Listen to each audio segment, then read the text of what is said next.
Yo, what is good, YouTube? Welcome back to another JC2K video. In today's video, we're going to be talking about everything that you need to know about the brand new week 6 of the GOAT Festival here in NBA 2K25, my team.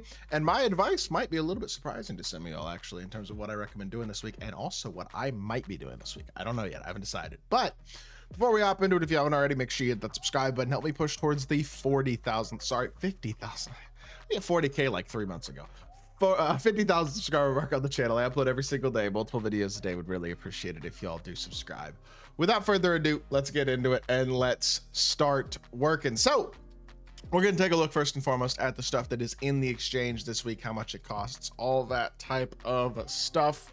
And for week 6, nothing has really changed in terms of the format of this. You can still get Greg Popovich for 10 GOAT pieces. You've been able to do that every week this entire season, which is dumb, but whatever. You have GOAT Manute Bol for 60 pieces, which I think was the expectation there, was that he would be 60 pieces. Hito is 30, which is a lot. Same amount as Ben Simmons last week. It's still a lot. Terry Dishinger is 25. Bob Dedelicki is 25. Neither of these guys are that insane. They're both fine cards, but I wouldn't go for either of them. I will say that. Pat Burke at 20, though, is a 6'11" right-handed Michael Beasley at small forward with perfect SIGs. That's an incredible card for 20 pieces. I actually think he might low-key kind of sort of be worth considering. And so we're going to talk about what that would entail. Mike Banton for 15. If you're going to do that, you might as well go Pat Burke instead. Gilbert Arenas for 10. If you're my guy Hibachi and Gilbert Arenas is your all-time favorite player, you have to get him. Otherwise, for most people, probably not worth it. And Mac McClung for 5, unless you just want a GOAT card. I don't see any reason to get him either, even for 5 pieces. Blake Griffin is 60 gold pieces, aka 2 GOAT pieces from this week. So not that bad there. Another very good, solid small forward option. Now, I will say, for myself personally, even for my attainables lineup, I already have E and Kevin McHale. Both these guys are better than Blake. There's no need for Blake for me personally. There are teams that absolutely will benefit from having invincible Blake, but for me personally, I don't think I'll get him because I don't need him. E and McHale are both better options at the small forward position for me than Blake Griffin is. Jonathan Isaac is okay for 1 GOAT piece, I guess, but I wouldn't really recommend him either at this point in the year. I don't think he's that insane. Reese Shea for 20 gold pieces, Draymond for 10, and Chris Middleton for 8. A 100 overall premium option pack for 60, like it's been all season. 30 gold pieces will get you a regular 100 overall premium pack. 15 gets you a 99 plus, 12 gets you a 99 overall holo player, 5 gets you a 97 plus, 2 gets you a 95 plus, 25 gold pieces for a rhythmic 10-pack box, 10 gold pieces for a season 7 super pack, 5 for a legend badge option pack, 3 for a Hoff badge option pack, 4 for a legend badge, and 2 for a Hall of Fame badge. So as per normal, the things that I would recommend this week, the 10 bucks, that's 25 gold pieces. Legend badge pack makes it 30. Legend badge additionally is 34. So there's 34 gold pieces right there. Maybe you do the season 7 super pack as well if you want, but I'm probably not going to. But that's 34 gold pieces right there. If Blake Griffin makes your lineup better, then I fully encourage you to get him. If you are in a situation like me where you already have guys you like at the small forward position, don't even feel like he's an upgrade, I would go ahead and pass on that. What I will say is Pat Burke for 20 pieces is probably the best player they've made available for 20 pieces this entire season. Danny Granger at 20 last week was not that insane. And all the guys below him, obviously, still like Ron and JR are good, but neither of them are nearly as good as Pat Burke is. Josh Smith, Michael Richardson, Derrick Rose, Ty Lue, again, kind of like underwhelming for the most part.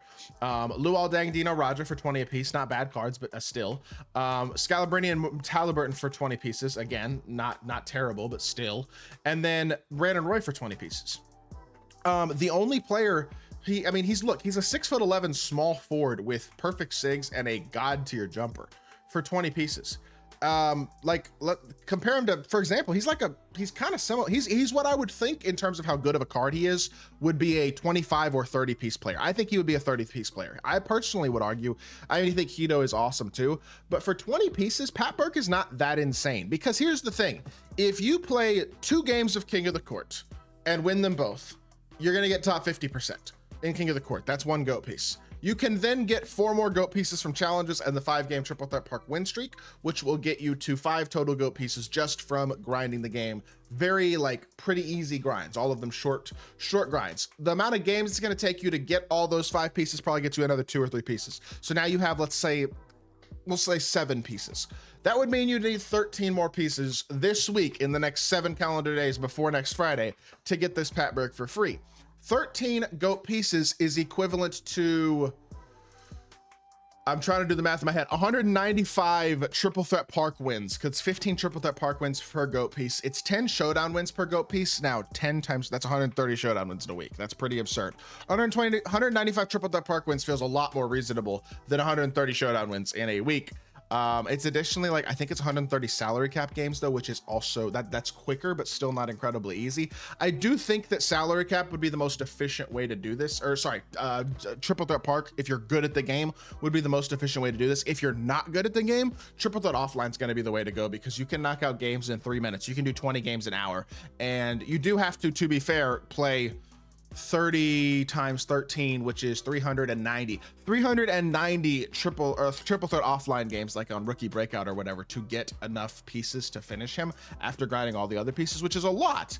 But in 20, I mean, it's like, doing the math, it's probably like 19 hours plus. I mean, yeah, you're gonna have to spend 20 hours playing the game this week to get this card for free, realistically. That's a lot. I'm not gonna disagree with that. But for people out there who are grinders, I would recommend Pat Burke, because I know there are people out there who have been grinding for these cards. Pat Burke is the guy to go for this week. I would kind of personally actually consider getting this card, because I've actually been enjoying the game more recently, and I've been kind of feeling a little bit motivated to play some more, especially with the news about 2K26 and King of the Court and stuff. And I go watch the life update comp video that I made yesterday if you're interested to hear what my plans are for next year and kind of my thoughts on that. But I'm moving this weekend, so I'm packing my house, my apartment all week. So realistically, I don't think I have time to play 195 triple threat park wins this week. On a regular week, I probably could, but this week I don't think I can, because I have to be packing all week. So I will not be getting Pat Burke, but I am interested to try the card. I think he's going to be very, very good. And I think if you are somebody who is a grinder, this is a actually decent week to do that. Still a lot of games. 195 wins in a week is not nothing by any means, but I think Pat Burke is, like, at least compared to all the other players, he is the best value of all of them, if that makes any sense. Still not very good value, still harder to get than he should be. But I would consider it if he is a player who piques your interest, which I think for a lot of people he is. A 6'11" small forward with a 7'3" wingspan with one of the best jumpers in the game, perfect sigs, is it's an absolutely elite card. So with that being said, any of the other players, probably wouldn't recommend him. Hito's great, but you're adding another 150 triple threat park wins to try to get to him from Pat Burke. Manute, like, that's out of the question for anybody normal. Terry Dishinger, Bob Nedelicki, both good, but not completely ridiculous. Probably not worth it. Mike Bantam, if you're going to get 15, you might as well get 20 for Pat Burke. He's a lot better than Bantam is. And then Gilbert and McClung, again, are probably passes. So with that being said, that's pretty much everything there is to know about the exchange this week. The GOAT Festival has obviously been disappointing compared to what people were hoping it would be, but are we really that surprised by that? I personally am not, to be totally honest with y'all. That being said, that is going to do it for today's video. I hope y'all did enjoy. If you did, make sure you hit that like button, leave a comment, and subscribe. I'll be back with more 2K content very, very soon. I appreciate y'all. Peace.